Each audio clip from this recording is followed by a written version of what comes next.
Having good tools that work for you is critical for getting work done, and today I'm going to go through all the tools that I use when I'm making games. This is going to cover everything from the engine, from things I take notes in, to just random other things. Anything that I use, we're going to cover today so that you can get a feel for what is the full stack of game dev tools you might need if you're just getting started. If you're new here, my name's Kyle. I make videos like this 2 times per week, so give me a subscribe right down there if you want to get more of these. Let's jump in and talk about all the tools that I use. The first one is probably what I use the most out of everything, Obsidian. If you haven't heard of it, Obsidian is a note-taking app that uses markdown files, which means it's really flexible. You can link between files. It's got a cool graph view thing that I don't really use, but I think it looks fun. And I use it for all kinds of note taking, both for games, for the YouTube videos, for pretty much everything. I use Obsidian to write things like game design docs, explore different features, plan out implementation of the game, all that kind of stuff. The downside though, is it's mostly all local. So if you want to share it with somebody, you have to export it to a PDF. There's other things you can publish it to online. There's a huge pool of community tools around Obsidian too, because a bunch of people use it. And the best part about it is it's free. So you can use it as much as you want to take your personal notes, to manage all kinds of different things.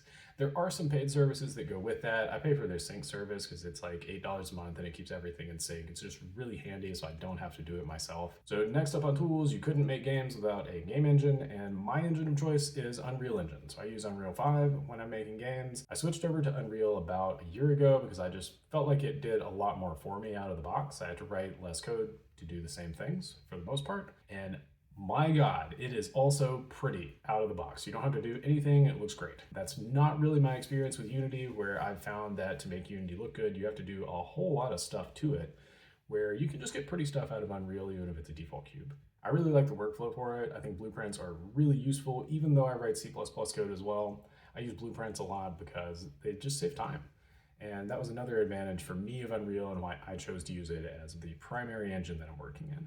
Next tool on the list is Affinity Photo and Affinity Designer. Affinity is a Photoshop alternative, as well as several other things, that comes in a pack of 3 tools: Photo, Designer, and Publisher. Out of all of those, I use Photo most often because I'm usually doing image editing on raster images, or making thumbnails for YouTube, or editing textures and that kind of stuff. Designer is for vector graphics, and you can do some 2D stuff and pixel art and that as well, but I don't really do pixel art. I don't use Designer as much. I do sometimes use Designer to make mood boards. That's one way you could use Designer too. I think it's a really great set of tools, and it's a one-time purchase rather than a subscription, so that's great. For 3D modeling and that kind of stuff, I use Blender. Most of the time I'm not making 3D models myself, but I'll edit them when I get them like off an asset store or something like that, or if I want to add some variation to them or cut them apart. Blender has been really great for doing that. It works really well with Unreal as well, so I haven't had any problems there. The pipeline to export from Blender into the FBX format and then import that into Unreal has been really smooth for me. I really like Blender, and it's open source and it's free, so once again,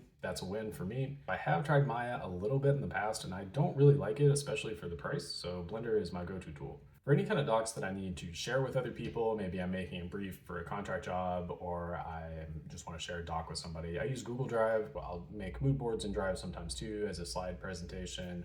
I'll share builds of games with friends or people I know as a direct link on Google Drive as well, so I just let them download it from there instead of giving Steam keys or doing anything like that, as long as I know them well. That works really well, especially for that close-knit group of people. A little bit more complex because they have to download the zip and unzip it. It isn't magically installed like it would be on Steam, but it's not that big of a deal. Next one on that list is Davinci Resolve. That's what I use for all of my video editing, and even if you're not making YouTube videos, you will be making a lot of videos as a game dev.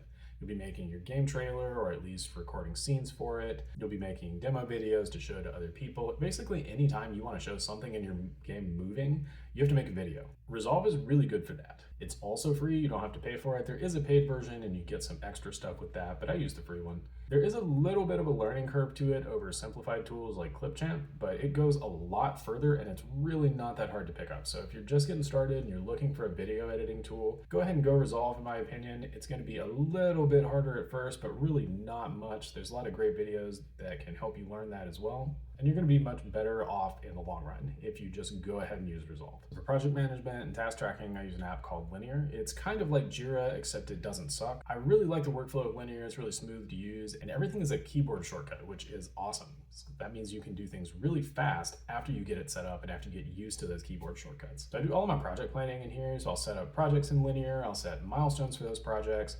I'll add tasks to the milestones, add tasks to the projects. And I also use the cycles feature in Linear, and it's really handy for lining up the different work I'm gonna do and getting that all together so I can see when am I gonna be able to do what kind of work, how much capacity do I have. Even though I'm only working as one person, I find it's really handy to go through that same kind of workflow that I would use as a team. If you're not familiar with that kind of workflow already, you can just use Linear as a simple task board. You don't have to go for the cycles feature. It can really work both ways. It's really easy to use. It's one of my favorite task tracking tools. For editing code, my primary editor most of the time is VS Code. It's what I've used in the past. It's what I used for Trace Hunters when I wrote the code there. VS Code is open source. It's free to use, and you can go see its code. You can make edits to it if you really want to. There's a bunch of plugins that go with it, and I think it makes a really great workflow most of the time for most things.